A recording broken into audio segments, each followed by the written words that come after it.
హరిబాబుని ప్రోత్సహించింది వాళ్ళ తల్లి అని అనుకోవచ్చా? ఎందుకంటే ఈ మధ్యకాలంలో మనకు అందుతున్న సమాచారం ఏంటంటే హరిబాబు మరొక అమ్మాయితో వివాహానికి సిద్ధమైండు, దానిలో భాగంగానే వైష్ణవిని వదిలించుకోవాలని చూస్తున్నాడు అనేది ఒకటి. రెండవది అక్కడ వేరే దగ్గర నుంచి ఆస్తిపాస్తులు వస్తాయి అని చెప్పేసి అంశము.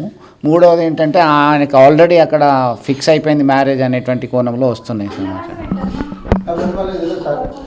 అంటే ఈ విషయం ఇప్పటి నుంచి కదా, అంటే ఫస్ట్ నుంచి అతనికి వాళ్ళ మమ్మీ మైండ్ ఎట్లా అని చెప్పంటే వాళ్ళు లేని వాళ్ళు పూర్, చాలా అంటే చాలా పూర్. వాళ్ళకు ఇందిరమ్మ ఇల్లు వస్తే దాంట్లో బతుకుతాయి వాళ్ళు.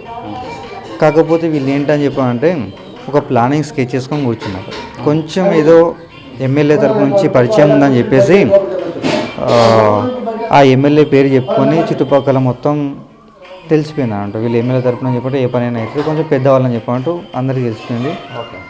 వాళ్ళు కూడా ఏం చేశారని చెప్పంటే తక్కువ ఉన్న వాళ్ళని కాకుండా ఎక్కువ ఉన్న వాళ్ళని పిల్లల్ని పెళ్లి చేసుకొని కట్నాల కింద చాలా ఆస్తి భూములు రాపించుకొని దాని మీద బతున్నారు. అలాగే ఇద్దరికి పెళ్ళిళ్ళు చేసిరు అన్నదమ్ములకి. ఇప్పుడు మూడో అతను ఇతనికి కూడా అలాగే పెళ్లి చేస్తానని చెప్పన్నారు. మరి ఇతనికి అటు ఉండంగా కూడా ఇటు ఎందుకు వచ్చిండు ఆ విషయం నాకు ఇప్పటికీ అర్థం కాలేదు. ఇటు వచ్చిన వాడు ఇటే ఉండగా మరి ఇంత మంచిగా చూసుకోక కూడా మాకంటే ఎక్కువ చూసుకుంది మా అమ్మాయి.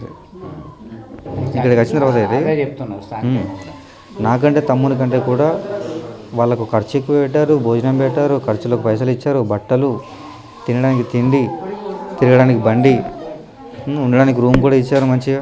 ఇవన్నీ ఇవ్వడానికి కూడా ఎవరికి సాధ్యం కాదు. కాకపోతే మా అమ్మ కొంచెం మంచిది కాబట్టి ఇచ్చింది. మేము కూడా పర్లేదు చెల్లె మీద ఉన్న ప్రేమతో ఒప్పుకున్నాం.